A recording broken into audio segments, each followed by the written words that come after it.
আমি কে রে? Gaslighting motivational story Billal Raju. প্রকাশকাল ১৪/০৯/২০২৫।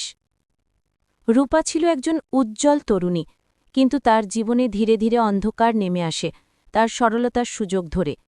কারণ তার কাছের একজন প্রিয় মানুষ ক্রমাগত তাকে বোঝাত যে সে ভুল দেখছে, ভুল ভাবছে, ভুল শুনছে, এবং তার স্মৃতিশক্তি বেশ দুর্বলই বটে। তুমি কি নিশ্চিত? আমার তো মনে হয় তুমি বাড়িয়ে বলছ। হয়তো কোনো কুমতলব আছে। এই কথাগুলো রূপার আত্মবিশ্বাসকে প্রতিদিন ক্ষুণ্ণ করত, দুর্বল করত।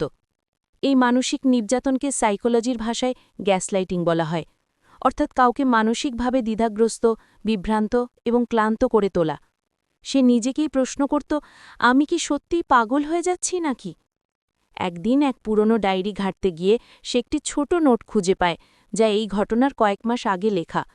সেই নোটে স্পষ্ট করে একটি ঘটনার বিবরণ ছিল যা তার কাছের মানুষটি সম্পূর্ণরূপে অস্বীকার করত এবং ভুলভাবে প্রেজেন্ট করা হতো। এই নোটটি ছিল তার কাছে সত্যের প্রকাশের প্রথম ঝলক। রূপা উপলব্ধি করল সমস্যাটি তার মধ্যে নয়, বরং তাকে ম্যানিপুলেট করা হচ্ছে। সে শিকার হয়েছে গ্যাসলাইটিং নামক এক মানসিক কারসাজির।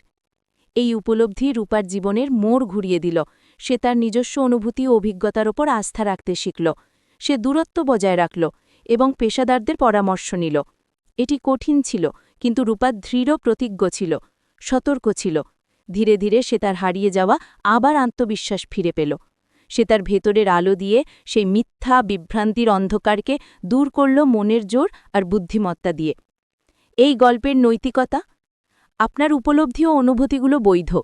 কেউ যদি আপনার বাস্তবতা নিয়ে প্রশ্ন তোলে, বা আপনাকে সন্দেহ করতে বাধ্য করে, বা আপনার বিশ্বাসে চির ধরায়, তবে বুঝে নেবেন সে আপনাকে ব্যবহার করতে চাইছে। মনে রাখবেন, সত্য আপনার পাশেই। আল্লাহ পাক আপনার সাথেই আছে। নিজের ভেতরের কণ্ঠস্বরকে বিশ্বাস করুন। আপনার মন এবং আত্মসম্মান রক্ষার অধিকার আপনার আছে। আল্লাহ পাক সবাই শুভবুদ্ধি দান করুন।